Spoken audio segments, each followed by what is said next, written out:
ये वीडियो देखने से पहले हमारे चैनल को सब्सक्राइब करें, लाइक करें और शेयर करें। हेलो फ्रेंड्स, आज हम फिर मिले हैं इंडियन एकेडमी श्री गंगानगर के यूट्यूब चैनल पे। मैं जितेंद्र कुमार आपका स्वागत करता हूं। इससे पहले हमने लाभ हानि का भाग 1 सीखा, जिसके अंदर हमने कुछ बेसिक सीखे जो कि परसेंटेज में भी हम डिस्कस कर चुके थे। आज हमने लाभ हानि का ही भाग 2 करना है, जिसमें कुछ अलग टाइप के क्वेश्चंस डिस्कस करने हैं। तो लाभ हानि का भाग 2।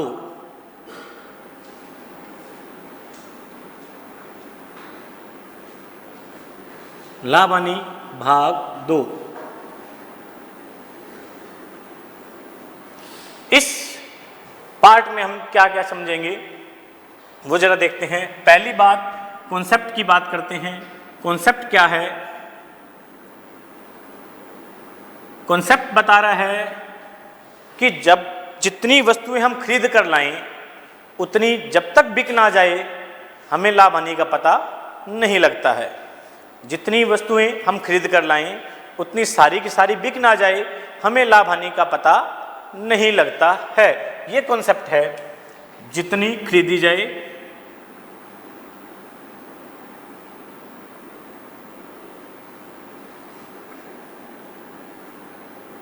वे सारी की सारी ना बिक जाए।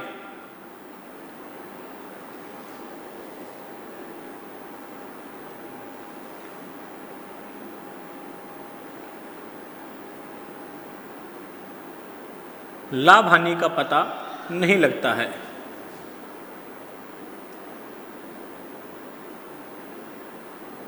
पता नहीं लगता है। अब इस कॉन्सेप्ट में क्या चीज, कैसे ये चीज बोलेगी, इस बात की चर्चा करते हैं।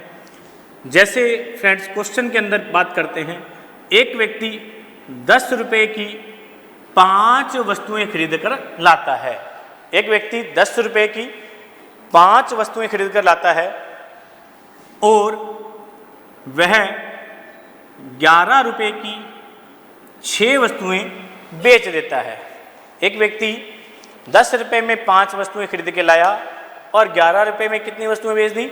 6 के हिसाब से उसने वस्तुएं बेच दी।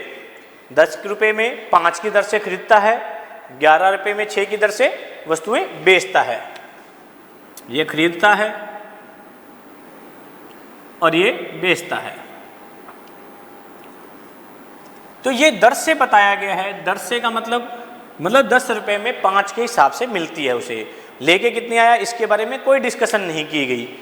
11 रुपए में किस हिसाब से बेचता है? 6 की दर के हिसाब से बेचता है। लेके कितनी आया, बेची कितने में, ये पता ही नहीं हमें। लेकिन हम कैसे करेंगे? हमने कॉन्सेप्ट सीखा, जितनी खरीदी जाए वो सारी की सारी बिक ना जाए। तो खरीदी कितनी, अगर हम बात करते हैं खरीदने वाली 5, बेचने वाली बात करते हैं 6। हमने बोला ये दोनों संख्याएं क्या होनी चाहिए? बराबर होनी चाहिए। सारी की सारी बिक जाए। जितनी खरीदोगे बिकेगी, मतलब बराबर होगी वस्तुएं। खरीदी गई वस्तुएं और बेची गई वस्तुएं दोनों बराबर होनी चाहिए। बराबर कैसे होगी? इसको बराबर कैसे बनाएं? बराबर बनाने के लिए एक तरीका, इसको 6 से गुना कर देंगे और इसको 5 से गुना कर देंगे। ऊपर वाले को किससे गुना? 6 से गुना, और नीचे वाले को 5 से गुना कर देंगे। अब ये बराबर हो जाएगी फ्रेंड्स। कैसे? 6 को जब 10 से गुना करेंगे तो कितना हो जाएगा? 60। 60 रुपए में 6 पंजे कितनी होगी? 30। इसका मतलब वह व्यक्ति 60 रुपए में कितनी खरीद के लाया? 30 वस्तुएं खरीद के लाता है। 5 से गुना करेंगे, 5 × 11 55, और 5 × 6 30। इसका मतलब वो 55 रुपए में कितनी बेचता है? 30। खरीद के कितने लाया? 60 रुपए में 30, और बेची कितने में? 55 में। तो फ्रेंड्स क्वेश्चन बिल्कुल नॉर्मल बन गया। जो हम करते हैं कि कोई व्यक्ति खरीदता है 60 रुपए में और बेचता है 55 रुपए में। कॉस्ट प्राइस सीपी, क्रय मूल्य, एसपी बेचने वाला मूल्य, सेलिंग प्राइस। 60 रुपए में खरीदी, 55 रुपए में बेची, तो लाभ होगा या हानि? तो नेचुरलिटी बात है हानि, क्योंकि ये पहले हम वीडियो में बता चुके हैं कि जब भी कभी खरीदने वाला मूल्य बेचने वाले से ज्यादा होता है तो हानि होती है। तो यह हानि कितने की हुई फ्रेंड्स? 60 माइनस 55। हानि कितने की होगी? 5 की। अगर हमसे पूछा गया लाभ या हानि प्रतिशत बताइए, लाभ या हानि प्रतिशत बताइए, जो कि हमें पहले पता नहीं लग रहा था अब पता लग गया कि हानि हो रही है यहाँ पे वो भी कितने की, 5 की। और हानि परसेंटेज ज्ञात करने के लिए हम कैसे करते हैं, हानि प्रतिशत ज्ञात करने के लिए हानि को हम रखते हैं ऊपर, हानि कितने की, 5 की। और हानि किस पर हुई, ये हानि होती है क्रय मूल्य पर। क्रय मूल्य कितना, 60 रुपये। तो बटा में इसका आ गया 60 और गुना में आ गया 100। 5 से काट देंगे इसे, 12 पे कट गया। 4 से काटेंगे 25, 4 से काटेंगे 3, 25 बटा 3 होता है 8 सही 1 बटा 3%। इसका मतलब इसकी हानि का परसेंटेज हो गया 8 सही 1 बटा 3%। तो फ्रेंड्स ये है करने का तरीका। क्वेश्चन नंबर 1 जो कि 10 रुपये में 5 की दर से खरीदता था और 11 रुपये में 6 की दर से बेचता था, उसमें लाभ हानि का पहले पता नहीं लग रहा था, लेकिन कॉन्सेप्ट क्या कहता है, जितनी खरीदी जाए उतनी बिक ना जाए, यानी कि ये दोनों वस्तुएं खरीदी और बेचने वाली बराबर होनी चाहिए। बराबर करने के लिए ऊपर को 6 से गुना, नीचे वाले को हमने किया 5 से गुना, जिससे 5 से और 6 से गुना करने के बाद ये मूल्य आगे 60 रुपये में खरीदी भी 30 और 55 में बेची भी 30। ये दोनों वस्तुएं बराबर हो गई। बराबर होते क्रय मूल्य 60 रुपये है, 55 में बेच रहा है, तो इसका मतलब लाभ हुआ या हानि, हानि कितने की हुई, 5 की। किस पर हुई, 60 पर, बटा में 60 गुना में 100 से हम अपना उत्तर निकाल पाए। इसी तरह का दूसरा क्वेश्चन करते हैं फ्रेंड्स। इसी तरह का एक क्वेश्चन पेपर में बहुत बार आया हुआ है। एक व्यक्ति 10 रुपये में 11 के हिसाब से वस्तुएं खरीदता है और 11 रुपये में 10 के हिसाब से वस्तुएं बेचता है।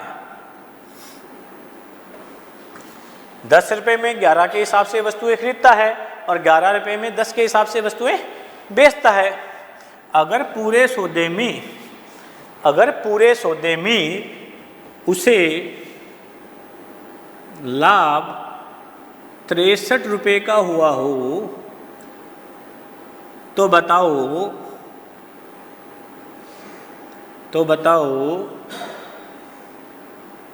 उसके द्वारा खरीदी गई या वस्तुएं बेची गई वस्तुएं कितनी थी। बताओ वस्तुओं की संख्या कितनी थी, वस्तुओं की संख्या कितनी थी। इस क्वेश्चन से हमने संख्या निकालनी है वस्तुओं की। करने का तरीका फ्रेंड्स सेम रहेगा। कैसे, मैंने लिखा जितनी खरीदी गई उतनी बिक ना जाए जब तक लाभ हानि का पता नहीं लगना, तो खरीदी गई और बेची गई वस्तुएं बराबर करनी पड़ेगी। ये 11 है और ये 10 है, तो ऊपर वाले को किससे गुना, 10 से, और नीचे वाले को किससे गुना, 11 से। 10 से गुना करेंगे, 10 × 10 100। 100 रुपये में 10 × 11 110 वस्तुएं खरीदी। 100 रुपये में कितनी खरीदी, 110 वस्तुएं खरीदी। नीचे वाले को 11 से गुना करेंगे, 11 × 11 121 रुपये और 11 × 10 110, यानी बेची 121 रुपये में कितनी, 110। तो जब वो 110 वस्तुएं खरीदता है या 110 बेचता है तो उसको लाभ कितने का होता है, 100 में खरीद रहा है, बेच रहा है 121 में, तो लाभ हो रहा है कितने रुपए का, 21 रुपये का। तो लाभ कितने का हो रहा है, 21 रुपये का। 21 रुपये का लाभ होता है कब, जब वो 110 वस्तुएं खरीदता या बेचता है। परंतु प्रश्न में लिखा गया कि हमें लाभ कितने का हुआ था, 63 रुपये का। तो हम क्या बात करेंगे, 1 रुपये का लाभ हो तो वस्तुएं का सौदा 110 बटा 21, और जब हमें 63 रुपये का लाभ दिया गया है तो गुना में हम लगा देंगे 63। 21 दिया 63, 3 को गुना करेंगे तो कितनी वस्तुओं का सौदा किया गया, 330 वस्तुओं का सौदा किया गया। तो क्वेश्चन वही था, यहाँ लाभ हानि का परसेंटेज नहीं पूछा गया, यहाँ वस्तुओं की संख्या पूछी गई। अगर लाभ हानि का परसेंटेज पूछा जाता तो हम कहते लाभ हो रहा था 21 रुपये का, किस पर होता, 100 पर, 21% हमारे पास लाभ आ जाता। इस क्वेश्चन में थोड़ा सा चेंज किया गया, इसमें हमें लाभ बता दिया गया और वस्तुओं की संख्या पूछ ली गई थी। तो भी हम निकाल सकते हैं फ्रेंड्स, सेम तरीका, सेम मेथड के द्वारा। इसी तरह से हम फिर आगे चलते हैं फ्रेंड्स। अगर ये समझ आ गया हो दोबारा सुन लीजिए। 10 रुपये में 11 के हिसाब से वस्तुएं खरीदता है और 11 में 10 के हिसाब से वस्तुएं बेचता है और लाभ कितने का था? 63 रुपये का। बताइए वस्तुओं की संख्या कितनी है? तो हम इसको बराबर करने के लिए क्या करते हैं, ऊपर को 10 से गुना, नीचे को 11 से गुना। 100 रुपये में खरीदी 110 वस्तुएं, 121 रुपये में बेची कितनी? 110 वस्तुएं। 110 ही खरीदी, 110 ही बिक गई, जितनी खरीदी थी उतनी बिक गई, लाभ हानि का पता लग गया, 21 रुपये का लाभ हुआ 110 वस्तुओं के लिए। हमें लाभ दिया हुआ था 63 रुपये का, जो कि 21 का 3 गुना है। तो 110 का 3 गुना करेंगे तो कितना आ जाएगा? 330। ये था friend 2 number question. Number 3 question,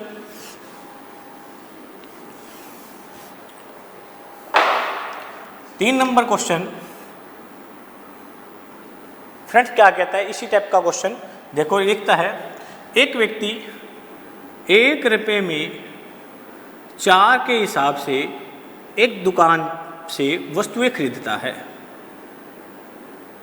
एक व्यक्ति एक दुकान से 1 रुपये में 4 के हिसाब से वस्तुएं खरीद रहा है। वस्तुओं में कुछ भी हो सकता है, टॉफ़ी हो सकता है, आम हो सकता है, केले हो सकते हैं, संतरे हो सकते हैं। तो 1 रुपये में 4 के हिसाब से, यानी 1 रुपये की 4 आएगी वो चीज़ें।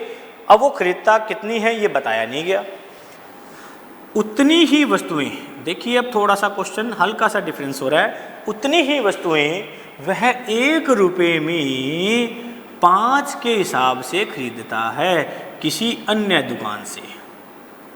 एक दुकान से तो खरीदी थी 1 रुपये में 4 के हिसाब से, अन्य दुकान से खरीदी 1 रुपये में 5 के हिसाब से, लेकिन वस्तुओं की संख्या क्या थी? उतनी थी। उतनी शब्द का मतलब दोनों दुकानों से वस्तुएं बराबर मात्रा में खरीदी गई है और उन वस्तुओं को मिला देता है। उन वस्तुओं को मिलाने के बाद सभी वस्तुओं को 2 रुपये में 9 की दर से क्या करता है? बेचता है। सभी वस्तुओं को 2 रुपये में 9 के हिसाब से बेच देता है। इस पूरे सौदे में हमें बताना है लाभ या हानि का प्रतिशत। लाभ या हानि का प्रतिशत बताना है। कई बच्चे इसको डायरेक्ट सोच लेते हैं 1 रुपये की 4 के हिसाब से खरीदी, 1 रुपये की 5 के हिसाब से खरीदी, मतलब 2 रुपये की 9 हो गई और 2 रुपये की 9 बेच रहा है तो ना लाभ होता है ना हानि। एग्जाम में क्वेश्चन आता है तो कई बच्चे ये सोच लेते हैं, परंतु ये होता है बिल्कुल गलत। कैसे गलत? अपने नियम की पालना ही नहीं की। अब नियम की पालना करते हैं। उतनी शब्द का मतलब समझते हैं। देखो 1 रुपये में 4 खरीदी और 1 रुपये में 5 के हिसाब से खरीदता है, लेकिन इसने बोला था उतनी संख्या। यहाँ संख्या सेम नहीं है। ये 4 खरीदी थी, दूसरी दुकान से 5 के हिसाब से खरीदी। तो सबसे पहला क्वेश्चन हमारे लिए निकल के आएगा कि हम इस संख्या को बराबर बनाएं। बराबर कैसे बनाएंगे? ऊपर वाले को तो किससे गुना कर देंगे? 5 से, और नीचे वाले को गुना कर देंगे 4 से। ऊपर वाले को गुना करेंगे 5 से और नीचे वाले को गुना करेंगे 4 से। 5 एकम 5, तो 5 रुपये में आ गई 5 चौके 20, 5 चौके 20। दूसरी दुकान पे गए 4 से गुना करते हैं, 4 रुपये में 4 पंजे 20, 4 पंजे 20। दोनों दुकानों से वस्तुओं की संख्या बराबर हो गई। तो इस शब्द का मतलब उतनी संख्या में बराबर होना है। बराबर हो गई तो कितने आई? 9 रुपये हमने खर्च किए। 20 पहली दुकान से खरीदी, 20 दूसरी दुकान से खरीदी। दोनों दुकानों से टोटल कितनी वस्तुएं हमारे पास इकट्ठी हो गई? 40 वस्तुएं इकट्ठी हो गई। अब हमने दोनों को मिलाया और 2 रुपये में कितने के हिसाब से बेचा? 9 के हिसाब से बेचा। अब हम फिर करते हैं, देखो दोनों 2 रुपये में 9 के हिसाब से बेचा। ये खरीदा था और ये बेचा, तो ये बन गया आपका पहले वाला क्वेश्चन जो हमने शुरुआत में डिस्कस किया। क्या डिस्कस किया था? कि 9 रुपये में 40 खरीद के लाता है और 2 रुपये में 9 बेचता है। इस बात से हमें लाभ हानि का प्रतिशत निकालना हो। लाभ हानि का पता कब तक नहीं चलता? जब तक खरीदी गई वस्तुएं बेची गई वस्तुओं के बराबर ना हो जाए। यहाँ खरीदी गई कितनी थी? 40, बेची गई कितनी है? 9। ये बराबर तो नहीं है। बराबर करने के लिए क्या करेंगे? फिर दोबारा इसे 9 से गुना और इसको 40 से गुना कर देंगे। ऊपर वाले को 9 से और दूसरे वाले को 40 से गुना कर देंगे। 9 से गुना करोगे तो 9 × 9 81 रुपये। खर्चे 9 × 40 360 वस्तुएं आपने खरीदी, कितने रुपए में? 81 रुपये में। इसको 40 से गुना करेंगे, 40 दूनी 80 रुपये, 40 इंटू 9 360, यानी कि खरीदी गई थे 81 रुपये में 360 वस्तुएं, बेची गई 80 रुपये में कितनी? 360 वस्तुएं। खरीदी 81 में, बेची 80 में, तो बताओ लाभ होगी या हानि? पता लग रहा है खरीदा अगर 81 में है, बेचा अगर 80 में है, तो इसका मतलब हमें क्या हो रही है? सौदे में हानि। हानि कितने की? 81 माइनस 80, 1 रुपये की हानि हो गई। और 1 रुपये की सौदे में हानि हुई और ये हानि प्रतिशत निकालनी हो तो कैसे निकालेंगे? कैसे निकालते हैं हानि प्रतिशत? हानि प्रतिशत निकालते हैं हानि बटा में क्रय मूल्य। क्रय मूल्य कितना? 81 रुपये और गुणा में 100, जो हम कहेंगे 100 बटा 81 आ गया। एक सही 19/81% की क्या होगी? सौदे में हानि होगी। फ्रेंड्स, सभी सोच रहे थे न लाभ होगा न हानि, परंतु वास्तविकता में इसका आंसर कितना था? एक सही 19/81%। ये था इसको करने का तरीका। क्वेश्चन साधारण में बहुत लंबा हो जाता है, लेकिन इसको आसान करने का तरीका क्या करेंगे? हम इनको बराबर करेंगे। सबसे पहले उतनी संख्या का मतलब समझा, हमने बराबर किया, जिससे हमें पता लगा 9 रुपये में कितनी वस्तुएं आई? 40। फिर हमने 2 रुपये में 9 बेची थी, 2 रुपये में 9 बेची। हमारे पास कॉन्सेप्ट क्या कहता है? जितनी खरीदी जाए उतनी बिक ना जाए, लाभ हानि का पता नहीं लगता, तो खरीदी की वस्तुएं बेची की वस्तुओं के बराबर करना पड़ेगा। ऊपर वाले को 9 से गुना, नीचे वाले को 40 से गुना, जिससे हमारे पास 81 रुपये में 360 आई और 80 में 360 बेच दी। इसका मतलब हमें हो गया 1 रुपये की हानि का। हानि परसेंटेज निकालने हो तो 1/81 गुना 100 कर देंगे और ये अपना उत्तर आ गया। इसी तरह से फ्रेंड्स आगे बढ़ते हैं क्वेश्चनों की तरफ। तो ये कॉन्सेप्ट है, जितनी खरीदी जाए उतनी बिक ना जाए, तब तक हमें लाभ हानि का पता नहीं चलता है। इसी तरह से कई क्वेश्चनों के बड़े रूपरेखा देखने को मिलती है, कई क्वेश्चन पेपर में आते रहते हैं। जैसे एक क्वेश्चन आता है 20 वस्तुओं का विक्रय मूल्य है, 20 वस्तुओं का विक्रय मूल्य 25 वस्तुओं के क्रय मूल्य के बराबर है, के बराबर है।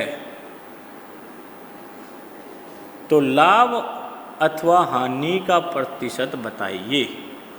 लाभ अथवा हानि का प्रतिशत बताइए, ये बात लिखिएगी। हम इसको कैसे लिखते हैं? देखो, मैंने आपको पिछली वीडियो में बताया था, इसको लिखने का तरीका 20 का एसपी सेलिंग प्राइस, विक्रय मूल्य को हम कहते हैं सेलिंग प्राइस, एसपी कह देते हैं। 25 के क्रय मूल्य, 25 वस्तुओं के सीपी के क्या है? बराबर है, के बराबर है। ये चीज़ लिखी हुई है। हम क्या करेंगे? एसपी को इधर ले जाएंगे, 25 को इधर ले आएंगे, तो कुछ ऐसा हो जाएगा 20/25 बराबर सीपी बटा में एसपी, सीपी बटा में एसपी। इसका मतलब हम ये कहते हैं कि क्रय मूल्य कितने रुपए? 20 रुपये, विक्रय मूल्य कितने?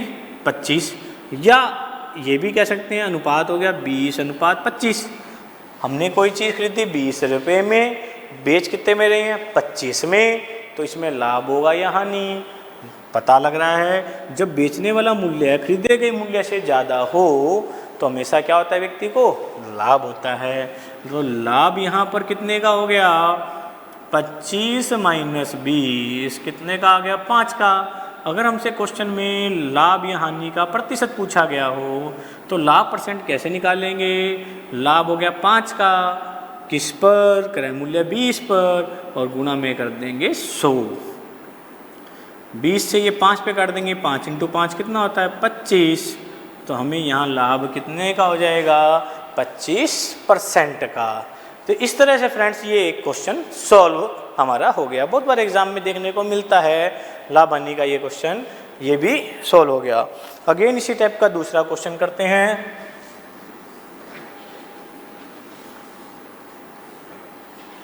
ये भी बराबर का कॉन्सेप्ट ही था, बस इसको लिखने का तरीका चेंज किया गया थोड़ा सा।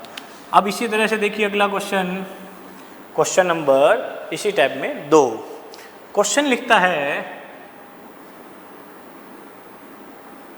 33 वस्तुओं को बेचने पर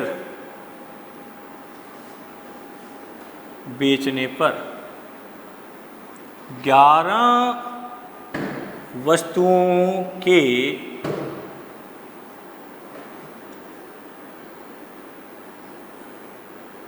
लाभ के बराबर लाभ प्राप्त होता है। 11 वस्तुओं के क्रय मूल्य के बराबर लाभ प्राप्त होता है, के क्रय मूल्य के बराबर लाभ प्राप्त होता है।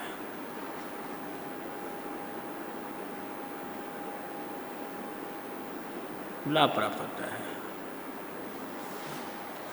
ये चीज देख रखी है। तो इस तरह के क्वेश्चन हम लाभ या हानि परसेंटेज ज्ञात करिए, बोल दे क्वेश्चन वाला लाभ या हानि प्रतिशत ज्ञात कीजिए। तो इस तरह के क्वेश्चन एग्जाम में दे दे तो कैसे करेंगे? लिखने का तरीका देखो, सबसे पहले इस क्वेश्चन में हमें क्या प्राप्त हुआ? लाभ प्राप्त हुआ। क्या प्राप्त हुआ? लाभ। तो हम क्या लिखते हैं? लाभ की परिभाषा लिखते हैं। देखो लाभ के लिए हमने बात समझी थी भाग 1 में, लाभ होता है विक्रय मूल्य माइनस क्रय मूल्य, विक्रय मूल्य माइनस क्रय मूल्य। अब विक्रय मूल्य माइनस क्रय मूल्य कैसे करेंगे? देखो लाभ सबसे जगह पहले लाभ में लिखा 11 वस्तुओं के क्रय मूल्य के बराबर, 11 वस्तुओं के क्रय मूल्य के बराबर। तो यहाँ आ जाएगा 11 का सीपी, क्रय मूल्य हम कहते हैं सीपी को, 11 का सीपी विक्रय मूल्य। हमने बेची कितनी थी? 33, तो 33 का एसपी, सेलिंग प्राइस एसपी बेची थी। अब वही बात कॉन्सेप्ट क्या था? जितनी खरीदी जाए उतनी बिक ना जाए जब तक लाभ आने का पता नहीं लगना। यहाँ पे हमने लाभ लिख लिया, तो 33 अगर बेची होगी तो खरीदी कितनी होगी? 33 तो खरीदी होगी, इसलिए क्या लिखेंगे क्रय मूल्य जगह? 33 का सीपी। ये लिखने का तरीका है। कैसे लिखेंगे? देखिए लाभ बराबर जानते हैं विक्रय मूल्य माइनस क्रय मूल्य। लाभ वाली जगह पे बोला गया कि बराबर लाभ होता है, इसका मतलब लाभ कितने का है? 11 वस्तुओं का क्रय मूल्य। ये लिख दिया 11 वस्तुओं का क्रय मूल्य। विक्रय मूल्य कितना? 33 बेची थी, 33 का विक्रय मूल्य। 33 बेचोगे कब? जब 33 खरीदी भी तो होगी, 33 का क्रय मूल्य। अब दोनों क्रय मूल्य को एक तरफ करते हैं, ये माइनस का इधर आके किसका हो जाएगा? प्लस का। तो 33 और 11 44 का सीपी बराबर 33 का एसपी। ये क्रय मूल्य एक तरफ हो गए और विक्रय मूल्य एक तरफ रह गया। और ये पहले वाला क्वेश्चन बन गया, 44 का क्रय मूल्य 33 के विक्रय मूल्य के बराबर है। कैसे करते हैं? ये विक्रय मूल्य नीचे लेंगे, 44 को उधर ले जाएंगे, तो कुछ ऐसा हो जाएगा कि क्रय मूल्य बटा में विक्रय मूल्य बराबर 33 बटा में 44। ये कट गया 3 बटा में 4, यानी कोई चीज़ हमने खरीदी कितने में? 3 रुपये में, बेची कितने में? 4 में, जिसे हम 3:4 भी बोल सकते हैं। खरीदी कितने में? 3 में, और बेची कितने में? 4 में। तो लाभ होगा या हानि? पता लग रहा है यहाँ पे 3 में खरीदोगे 4 में बेचोगे तो लाभ होगा। लाभ कितने का? 1 का। अगर हमें लाभ प्रतिशत ज्ञात करना है तो कैसे करेंगे? लाभ बटा में क्रय मूल्य, क्रय मूल्य कितना? 3, और गुणा में क्या कर देंगे? 100। इससे हमारे पास लाभ आ जाएगा 33 ही 1/3%, 33 ही 1/3%। ये हो गया हमारे पास में लाभ। तो इस तरह के क्वेश्चन जब भी कभी फ्रेंड्स आए, इसको इस मेथड से करने से बड़ा इजी हो जाता है। नहीं तो बच्चे बहुत टाइम इसमें उलझे रहते हैं कि क्या आएगा, 44 आएगा या 22 हो जाएगा, यही उलझे रहते हैं। तो हमेशा इस कॉन्सेप्ट से करिए। जो जो मैं कॉन्सेप्ट बता रहा हूँ उन कॉन्सेप्ट से अगर करते रहोगे तो लगभग लाभ हानि के क्वेश्चंस, परसेंटेज में बताए परसेंटेज के क्वेश्चन सारे सॉल्व हो जाएंगे फ्रेंड्स। अगर ये वीडियो भी आपको पसंद आई हो तो इसको लाइक कीजिए, शेयर कीजिए एंड कमेंट कीजिए। धन्यवाद।